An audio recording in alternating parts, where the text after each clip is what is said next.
আসসালামু আলাইকুম। আশা করি সবাই ভালো আছেন। আজকে রিয়াদ আমার পাশে বসে আছে। অনেকদিন পরে রিয়াদকে নিয়ে ভিডিওতে আসলাম। তো কিছু বিষয় আজকে আসলে বলতে আসছি। আহ, এটা কারো বিরুদ্ধে সমালোচনা না, আহ, যেটা সত্য এবং যেটা আমি অধিকার রাখি সেই অধিকার নিয়ে কথা বলতে আসছি। তো বিষয়টা হলো আজকে রিয়াদকে বরিশাল আদর্শ নিবাস বৃদ্ধাশ্রম থেকে ঢাকায় নিয়ে আসছি। এটার কিছু আসলে কারণ আছে। আপনারা জানেন যে এই ছেলেটাকে আমি রাস্তা থেকে কুড়িয়ে নিয়েছিলাম ঢাকা বিশ্ববিদ্যালয়ে টিএসসির ফুটপাত থেকে। ওর কিন্তু একটা এই যে এই সাইডটায় কিন্তু কান নাই, এদিকে ঘুরো, এদিকে এদিকে এই সাইডটায় কিন্তু কান নাই, ওর কিন্তু একটা চোখ নাই, আপনারা দেখতে পাচ্ছেন। তো এই ছেলেটাকে যখন বিভৎস অবস্থায় যখন ঢাকা বিশ্ববিদ্যালয় এলাকা থেকে রাস্তার উপরে আমরা বন্ধু বান্ধব মিলে কুড়িয়ে নেই, ঢাকা মেডিকেলে ভর্তি করার পরে ডাক্তার বলেছিল যে ও হয়তো বা বাঁচবে না। তো সেই ৭২ দিন টানা চিকিৎসা, রাস্তায় রাস্তায় বক্স নিয়ে আসলে টাকা কালেকশন করা ওর চিকিৎসার জন্য, ওর প্রস্রাব পায়খানা পরিষ্কার করা, ওর পোকা পরিষ্কার করা, তারপরে ওকে খাওয়ানো, আবার আমার নিজের অফিস করা, আমি অফিসে আসলে যেতে আসলে ও হারিয়ে না যায়। ও কিন্তু বুদ্ধি প্রতিবন্ধী, ও যাতে হারিয়ে না যায় সেই কারণে ৮০০ টাকা দিয়ে বেতন দিয়ে আরেকজন লোক রেখে তার দেখাশোনা করা, তারপরে তার যে চিকিৎসার জন্য যে টাকাগুলো সেই টাকাগুলো ম্যানেজ করা, সবকিছু মিলিয়ে কিন্তু টানা ৭২ দিন আমি বাসায় আসি নাই, বাকি একবেলা বাসায় ভাত খাওয়ার আমার সৌভাগ্য হয় নাই। আমি কিন্তু ওই স্কয়ার হাসপাতালে ডিউটি এবং ঢাকা মেডিকেল এরকম ৭২ দিন আমার কেটেছে। ঠিক মতো ঘুমাইতেও পারি না। শাহাদাতের মুখের উপরে প্রস্রাব করে দিয়েছে ঘুমানোর পরে, আমার মুখের উপর প্রস্রাব করে দিয়েছে। এরকম আসলে আপনারা টিভি নিউজ বাকি পত্রিকা যেগুলো প্রকাশ হয়েছে সেগুলোর মাধ্যমেও অনেকটা জানেন। তো এই ছেলেটার জন্য যে পরিশ্রম করেছি সেটা একজন মানুষের জন্য হয়তোবা পরিশ্রম করলে, আমার জন্য সেই সেবাটা যদি আমারকে কেউ করতো অসুস্থ অবস্থায়, তাহলে হয়তোবা আমার মনে হয় যে আমি আরো কয়েক বছর হয়তোবা বেশি, যদি আল্লাহ হায়াত রাখে, বাঁচবো। তো ওর কিন্তু মানে বেঁচে থাকবে এরকম কোনো সম্ভাবনাই ছিল না। শুধুমাত্র ওকে দেখার পরে মনে হয়েছিল যে একটা মানুষ মৃত্যুর আগে যদি একটু মুখে পানি না পায় তাহলে মানুষ সম্পর্কে তার একটা ভুল ধারণা থেকে মৃত্যু হবে। এবং যখন আসলে ওকে পানি খাওয়ালাম, দেখলাম যে ও পানি খেতে পারতেছে না, মুখ থেকে ফেলে দিচ্ছে হাত থেকে, ওই শক্তিটা নাই। তখন তখন কিন্তু পোকা, মানে চারপাশে পোকা, একেবারে পচে দুর্গন্ধ হয়ে গেছে, পুরো টিএসসির ওই ফুটপাত রক্তে দূষিত রক্ত রাস্তায় নেমে গেছে বেয়ে বেয়ে। তো কেউ আসলে তাকাতে পারছে না, বিভৎস অবস্থা, ভয়ঙ্কর ভূতের মতো। তো তখন আসলে আমার মনে হলো যে আমি ছোটবেলায় দেখেছিলাম যে আমার মাকে মুরগির চিকিৎসা করে হলুদ মরিচের মাধ্যমে। তো আমার মনে হলো যে একটা মানুষ, একটা পশু যদি চিকিৎসা পায়, একটা মানুষ কেন চিকিৎসা পাবে না? ওর যদি মৃত্যু হয়, ওর আরেকটু ভালো স্থানে থেকে মৃত্যুবরণ করার অধিকারটুকু আছে মানুষ হিসাবে। ও হাসপাতালে ভর্তি থেকে ও মারা যাক, তাতেও হয়তোবা মানুষ সম্পর্কে একটা ভুল ধারণা ওর জন্মাবে না। তো সেই জায়গা থেকে আসলে উদ্যোগগুলো নেওয়া। তো আস্তে আস্তে আস্তে আস্তে আমার সাথে আমার তখনকার সময়ে আমার সাথে ছিল শিফাত, তারপরে গুরুদায়িত্ব পালন করেছে সব থেকে, আমার থেকে যদি কেউ বেশি করে থাকে সেটা হলো শাহাদাত। এবং তারপরে ক্রমে ক্রমে অথই, রনি, বাকি ওমর ছিল, বাকি আরো অনেকে ছিল, আমার বন্ধু বান্ধব অনেকে ছিল, স্বপ্ন পাঠশালার অনেকে ছিল। তো প্রত্যেকের কাছে আসলে কৃতজ্ঞতা। যখন আসলে ওর ৪-৫টা অপারেশন হয় ধাপে ধাপে, তো শেষ অপারেশনের সময় আসলে ও কান্না করতেছিল মা মা বলে। তো তখন আমি টিমের সবার সাথে আলাপ করলাম যে ওর তো আসলে, ওর জন্য আমরা কিছুই করতে পারিনি। তখন টিমের সবাই আসলে প্রশ্ন করে যে কি কি বলতে চাচ্ছ? তখন আমি বললাম যে ওর তো মা বাবার ভালোবাসাটাই ফিরিয়ে দিতে পারিনি, মায়ের জন্য কান্না করতেছে। তখন আমার সবাই পাগল বলে একটা ব্যাখ্যা দিয়েছিল যে আসলে এই ছেলের ফেসবুকে পোস্ট দেওয়া যায় না, ফেসবুক রেস্ট্রিকশন ধরে, সে কথা বলতে পারে না, সে বুদ্ধি প্রতিবন্ধী, তো কিভাবে তার পরিবার খুঁজে বের করবা? তো আল্লাহর রহমতে বাংলাদেশের 68,038টা গ্রাম খুঁজে প্রায় ওর পরিবারের সন্ধান বের করি। মা রাস্তার পাগল। তখন আমি ছেলেটাকে কি বলবো, বাধ্য হয়ে আসলে ওর জন্য ওর মাকে চিকিৎসার ব্যবস্থা করি পাবনাতে। তো উনি কিছুটা সুস্থ হয়। তারপর ওর ভাইকে একটা অটো গাড়ির ব্যবস্থা করে দিই। ওদের সংসারে যাবতীয় যা যা লাগে সবকিছু আপনাদের সাহায্যে, এটা আমার নিজের পকেট থেকে প্রাথমিক অবস্থায় খরচ গিয়েছে, পরবর্তীতে যায়নি। তো তারপরে ওদের সংসারে যা যা দরকার সবকিছু কিনে দিয়েছি।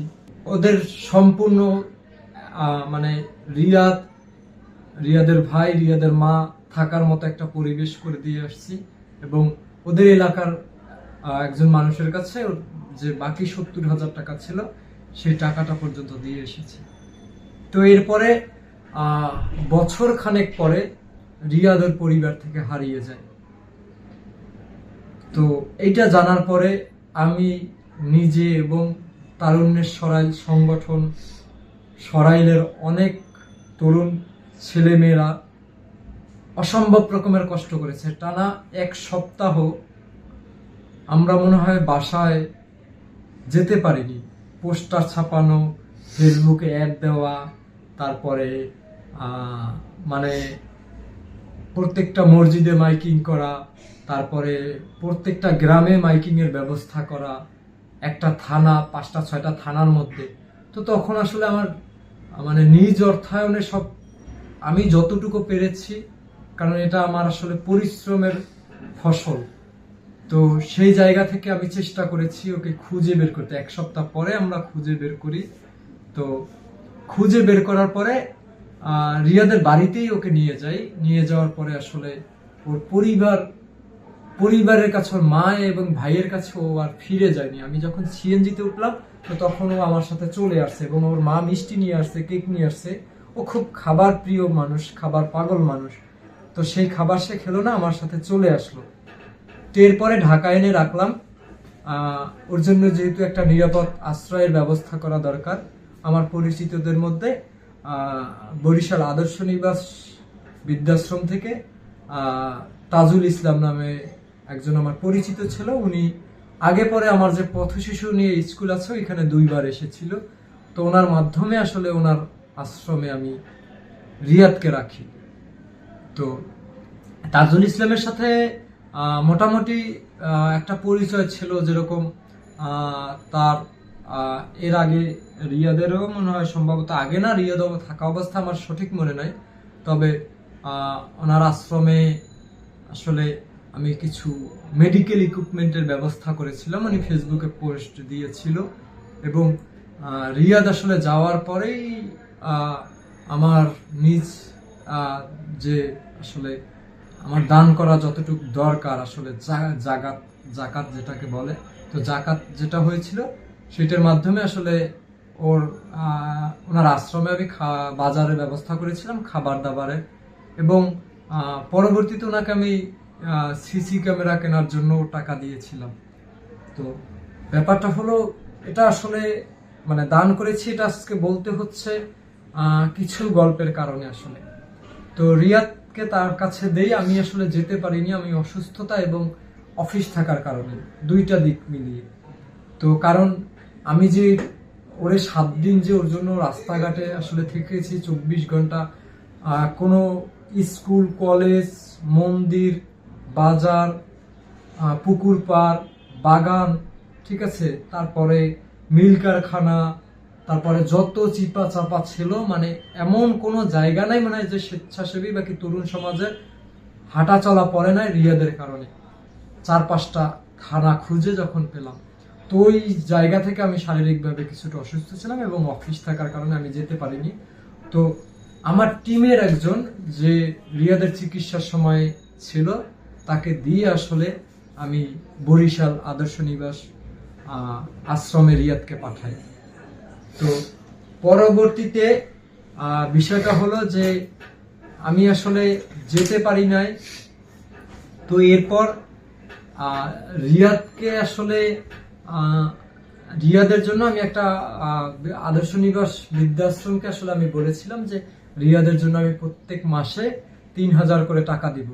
এইটা বলার আসলে কারণটা ছিল যে বিষয়টা ছিল যে রিয়াদের ভাইকে যে অটো গাড়িটা আমি কিনে দিয়েছিলাম, সেই অটো গাড়িটা আসলে নিয়ে এসেছিলাম যে আসলে ওর অটো গাড়িটা ভাড়ায় দিব, ভাড়ায় দেওয়ার পরে যেই টাকাটা ভাড়া আসবে মাসে, ওই টাকাটা রিয়াদের জন্য খাওয়ার জন্য দিব। এটা নাড়ানাড়ি করে না, সুস্থ হয়ে বসো। তারপরে রিয়াদের ভাইয়ের অটো গাড়িটা যখন আসলে ভাড়ায় দিতে চাইলাম, তখন আসলে দেখা যায় যে অটোর ব্যাটারি ডাউন। তো এরপরে আসলে আমি ওর অটো গাড়িটা কিছু মেরামত কাজ করছি, তখন প্রায় 10 থেকে 15,000 টাকা গেছে। তখন আসলে বিক্রি করার মানে ভাড়ায় তো কেউ নিচ্ছেই না, বিক্রি করতে গেলেও দেখা যায় 25,000 টাকা 30,000 টাকার মতো দাম বলে। তেমন একটা অবস্থায় সিদ্ধান্ত নিলাম যে আসলে বদনাম কিনে কি লাভ, একটা অটো গাড়ি দিয়েছি, সেটা যদি 20,000 টাকা বিক্রি করে যদি পাই, আর আমি সারাইছি হলো 10,000 টাকা দিয়ে, তো 20,000 টাকার কারণে বদনাম কিনে কোনো লাভ নাই। আমি অটো গাড়িটা রিয়াদের বাইকে আবার ডেকে দিয়ে দেওয়ার ব্যবস্থা করছি তারুণ্যের সরাইলের সংগঠনের মাধ্যমে। তো পরবর্তীতে ওনাদের যেহেতু আমি কথা দিয়ে ফেলেছি, আমি 2 মাস সম্ভবত 3,000 টাকা করে দিয়েছিলাম, এবং পরবর্তীতে আমার অসুস্থতার কারণে এবং মানসিক পারিবারিক কিছু ডিপ্রেশনের কারণে আসলে আমি অনলাইন থেকে অনেকটাই দূরে চলে যাই। মানে মোট কথা হোয়াটসঅ্যাপ, ফোন তো কিছুই আমার আসলে ওইভাবে আমি ব্যবহার করিনি, শুধু একটা বাটন ফোন ইউজ করেছি। তো তখন রিয়াদ নাকি অসুস্থ, তো রিয়াদ তখন অসুস্থ। আদর্শ নিবাস বৃদ্ধাশ্রমের দাবি যে আসলে তারা আমার সাথে যোগাযোগ করার চেষ্টা করেছে। তো আমি যখন অনলাইনে আসলাম, তখন তার আদর্শ নিবাস বৃদ্ধাশ্রমের মোহাম্মদ তাজুল ইসলামের আসলে ফেসবুক থেকে আমি কিছু আসলে পেয়েছিলাম, যে কয়েকটা মেসেজ পেয়েছিলাম। যদি আমি দেখাই, এই যে মেসেজগুলা, তো এখান থেকে আসলে ওনার কাছ থেকে আমার কাছে মেসেজ আসছে, কিন্তু মেসেজগুলো পরবর্তীতে উনি আনসেন্ড করে দিয়েছে, দেখা যাচ্ছে। তো এইটা আসলে এটার মাধ্যমে আমি কি বুঝবো, এবং আমি মেসেজও দিয়েছিলাম যে মেসেজ ইগনোর করার কারণটা কি। তো পরবর্তীতে উনি আর কোনো রিপ্লে টিপ্লে দেয় নাই। তো পরবর্তীতে উনি দাবি করলো যে আসলে আমার সাথে যোগাযোগ করার চেষ্টা করেছে, যোগাযোগ করতে পারেনি। তো বিষয়টা হয়েছে, আরেকটু যদি আমি সামনে এগিয়ে যাই, রিসেন্টলি রিয়াদ অসুস্থ ছিল।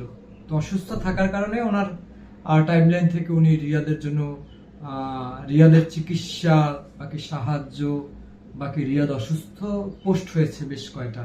রিয়াদ, সবচেয়ে বড় কথা, রিয়াদ অসুস্থ।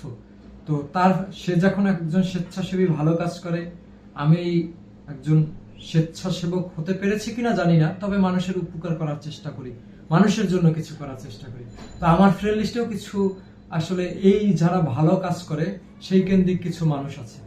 তো বাকি তো অনেক মানুষই আমাকে নক করা শুরু করলো যে ভাই রিয়াদ নাকি অসুস্থ, এই ব্যাপারে কিছু জানেন কিনা। কয়েকজন আমাকে ফোনও করে যে রিয়াদের কি অবস্থা, রিয়াদের শরীরের কি অবস্থা। তো আমি তো বলছি যে আমি তো এই ব্যাপারে কিছু জানি না, রিয়াদ অসুস্থ কিনা। তো পরবর্তীতে ওনার টাইমলাইনে গিয়ে দেখলাম যে রিয়াদের জন্য সাহায্য চাওয়া হচ্ছে, যে রিয়াদের জন্য আসলে সাহায্য দরকার চিকিৎসার জন্য।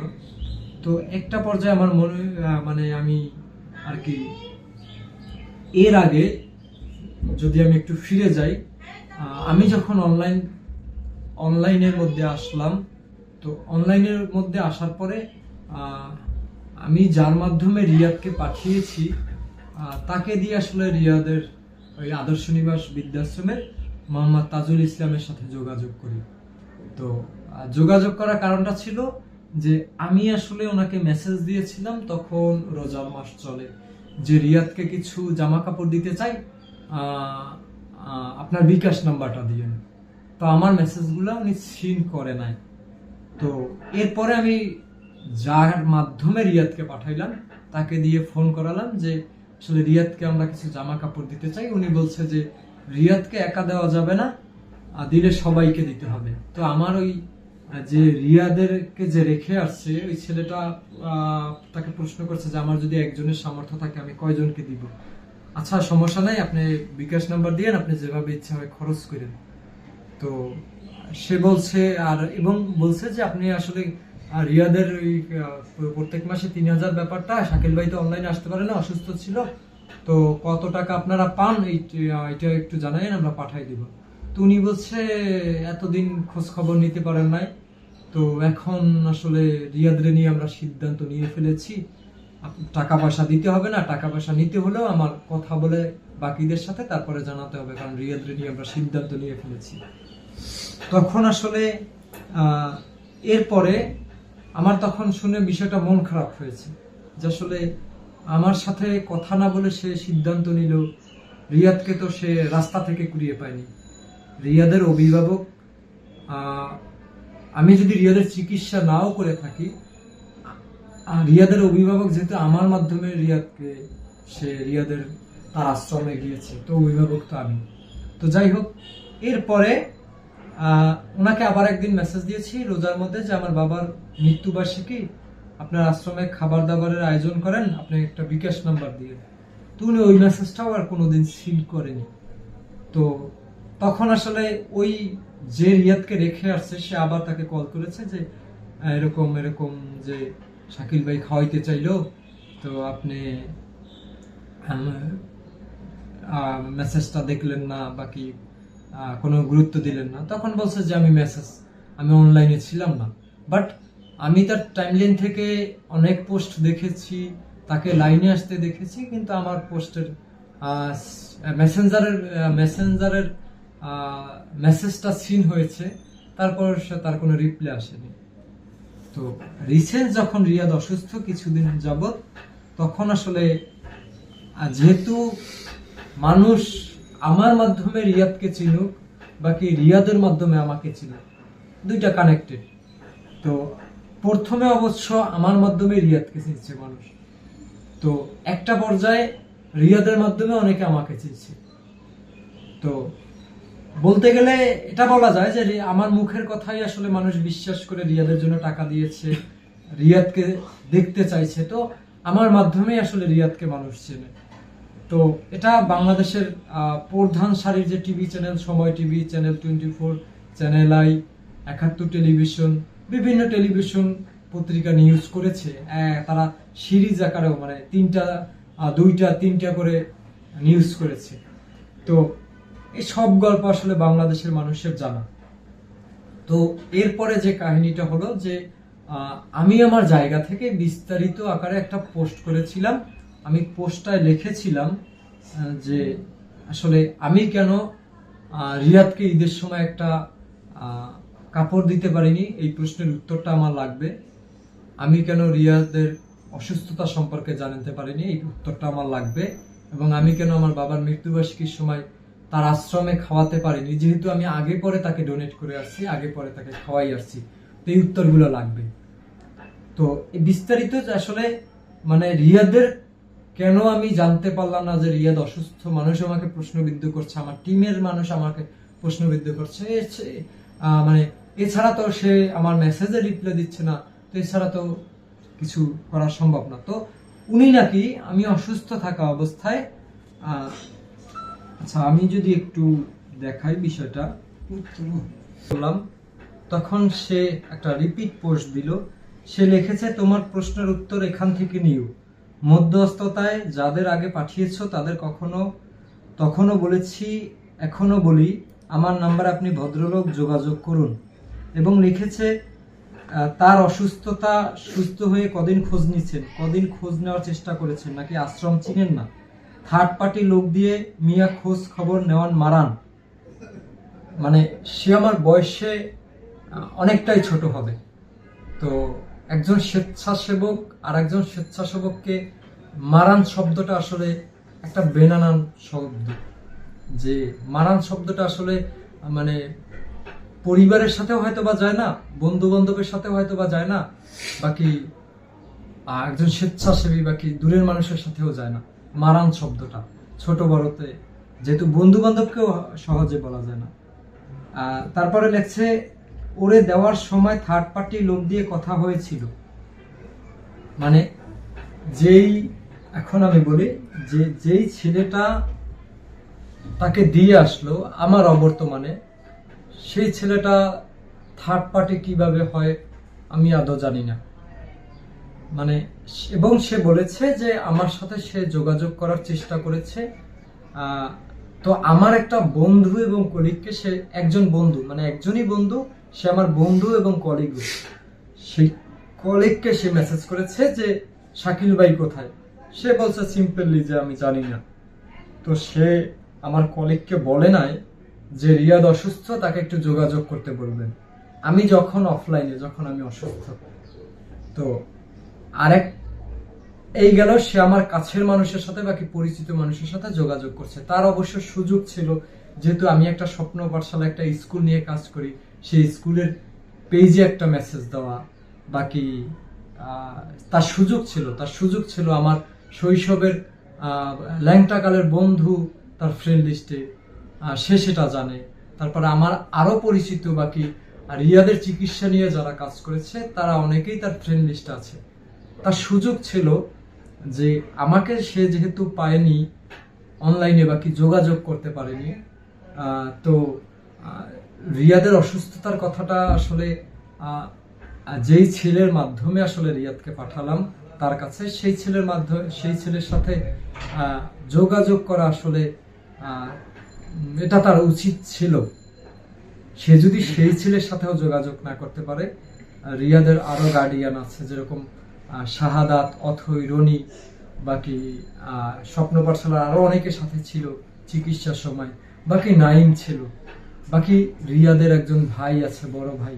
যেহেতু টিভি চ্যানেলে রিয়াদের বাড়িঘর পর্যন্ত নিউজে চলে আসছে, গ্রামের নাম, ইউনিয়নের নাম, জেলার নাম, ওই এলাকার আর স্বেচ্ছাসেবীদের সংগঠনের নামও চলে আসছে।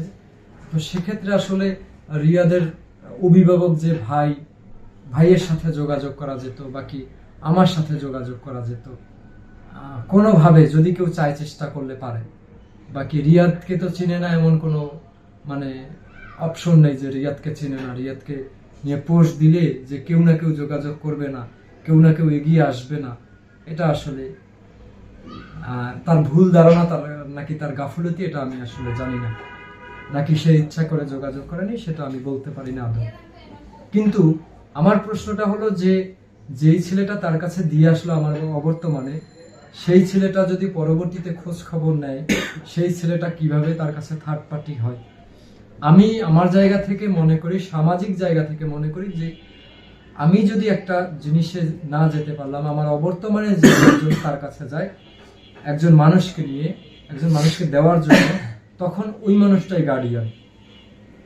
তো সে আসলে কেন জানাতে পারলো না এটা আমি জানি না। তারপরে আমি আর একটা পোস্ট দিছি তার সাথে স্ক্রিনশট দিয়ে, তো তখন সে আবার পোস্ট করেছে যে এতদিন জানতাম কেউ নেই, খয়রাত করে চিকিৎসা খাওয়া দাওয়া করাইলাম, এখন দেখি অভিভাবকের শেষ নেই। যখন আমি অভিভাবক নিয়ে কথা বললাম, আমি বললাম যে আমি অভিভাবক, আপনি কেন আমার সাথে যোগাযোগ করলেন না, তখন সে এই পোস্টটা দিচ্ছে। তো একটা মানুষের জ্বর, ঠান্ডা বাকি হঠাৎ করে একটা অসুখ হয়েই যেতে পারে, বড় ধরনের কোনো অসুখও হয়ে যেতে পারে। কিন্তু ক্যামেরাটা একটু সামনে আসো, এই যে চোখটা নাই, এই যে পোকায় খাওয়া চোখ, এই যে কান নাই, এখানে সব পোকা ছিল, পুরো শরীর পোকায় খেয়ে ফেলেছিল। তো এই মানুষটার যে স্থান থেকে আমি এনে চিকিৎসাটা করালাম, তো সেই অনুযায়ী আসলে তার খয়রাত করে চিকিৎসা করানো, খয়রাত করে খাওয়ানো, এটা আসলে মানে কোন জিনিস, সে অবশ্যই করেনি এমন না, সে আসলে কোন জিনিসের সাথে তুলনা করেছে সেটা সে এবং আল্লাহ তাআলাই ভালো জানে, বাকি আপনারাই ভালো জানেন কোন জিনিসের সাথে কোন তুলনা দিতে হয়। আমি ওর যে চিকিৎসাটা করেছি, ওর যে গুরু দায়িত্বটা পালন করেছি, তো সেটার মূল্য উপর আল্লাহ ব্যতীত কেউ হয়তো বা দিতে পারবে না। তো সেই জিনিসের সাথে তুলনা করে রিয়াদ যেখানে মৃত্যুর পথযাত্রী অলরেডি হয়ে গেছে, আল্লাহ তাকে বাঁচিয়ে রেখেছে আমাদের মানুষের দোয়া, মানুষের দান এবং আমাদের পর্যাপ্ত পরিমাণে ভালোবাসায়। তো সেই এটা করেছে এবং সে পরবর্তীতে আরেকটা পোস্ট করেছে, বদ্দা বয়সেও ছোট হতে পারি কিন্তু পরিকল্পনায় না, তুমি যে বয়সে 2 আঙ্গুলে ভেতরে টানতে শিখেছো ওই বয়সে খেদমতে নামছি।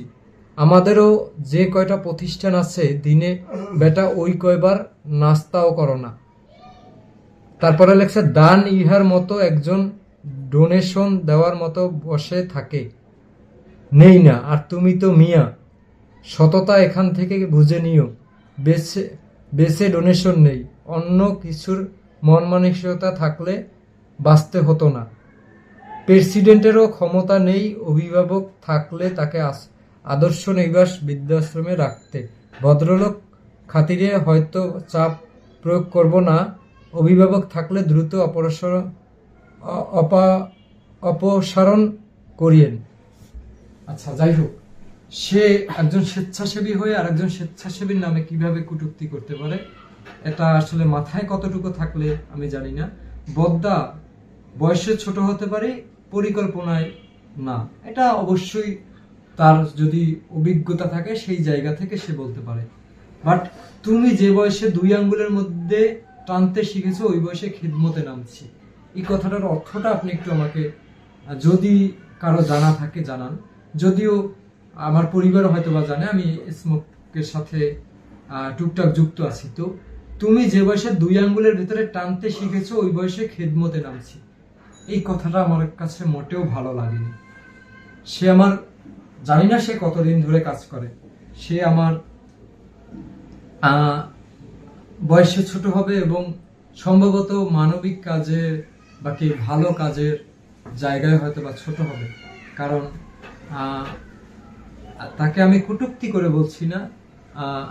যেই কটা এতিম বাচ্চা যাদের বাবা মা নাই বাকি পথ শিশু, যে কটা মানুষ এখনো স্কুল কলেজে পড়ে, যে কটা মানুষ রাস্তা থেকে পথ শিশু হাত থেকে এখন স্বাবলম্বী, ওই কটা পথ শিশুর সাথে উনি হয়তো বা কথাও বলেনি। তো 2015 সালে শুরু করেছিলাম, তার আগেও কিন্তু ভালো কাজের সাথে যুক্ত ছিলাম। তো জানি না উনি কবে থেকে কাজ করে, কবে থেকে আসলে উনি খিদমতে নামছে। মানে আমি যতটুকু জানি ওনার আশ্রমের বয়স অনেক বেশি না। তো কথাটা আসলে ভালো লাগেনি। তো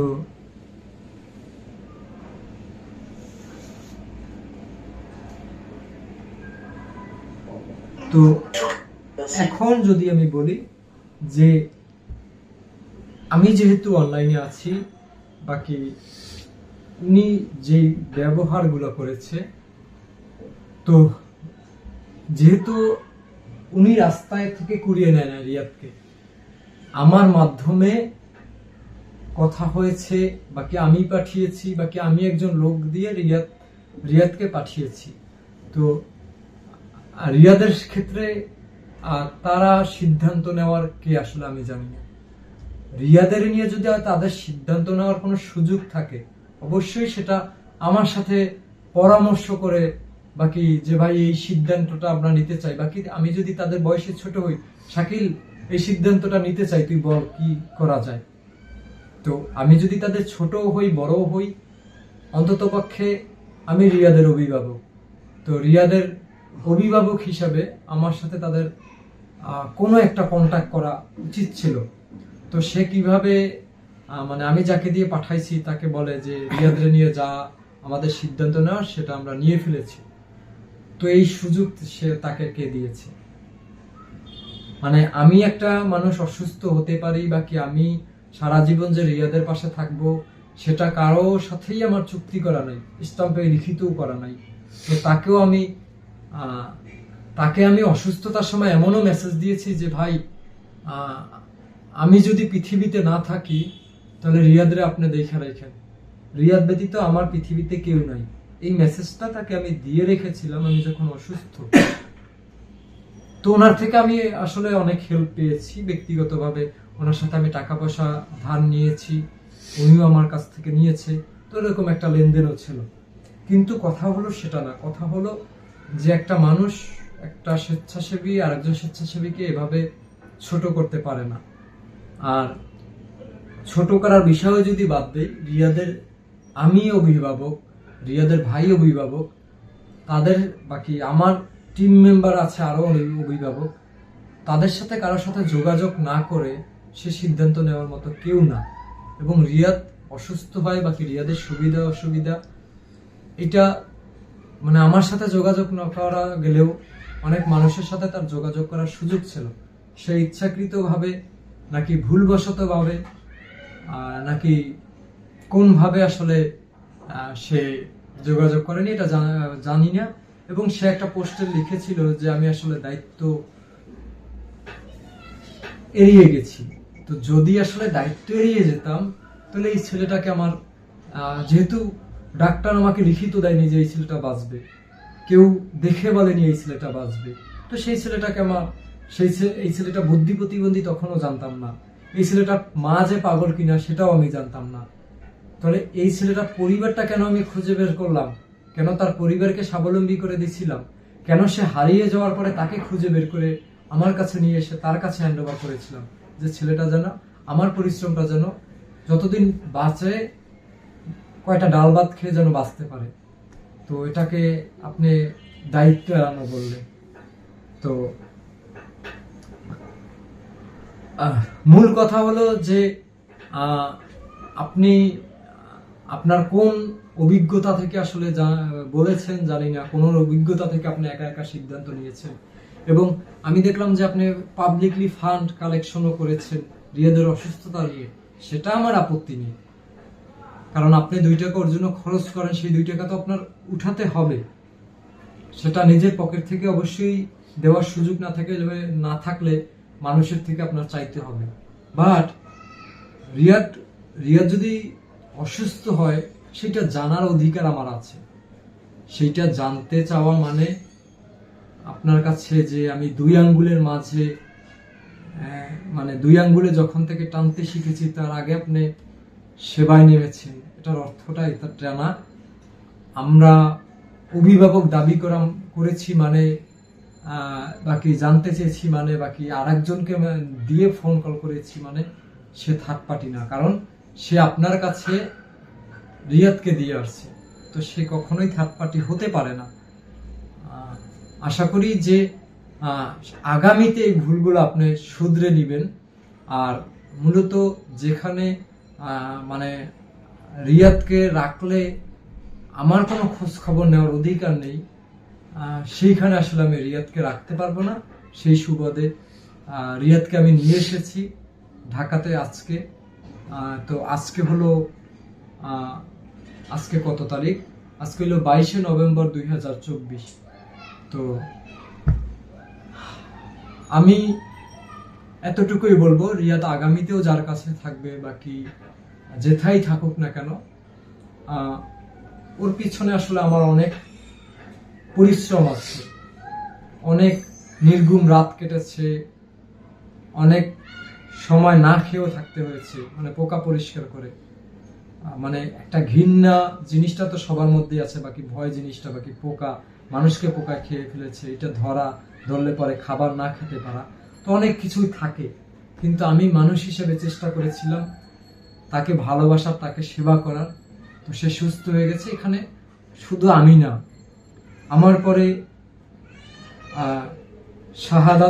শাহাদাতের পরে নাইমের পরে অথৈর পরে রনি, তারপরে ওমর, আরো অনেকের অনেক পরিশ্রম আছে।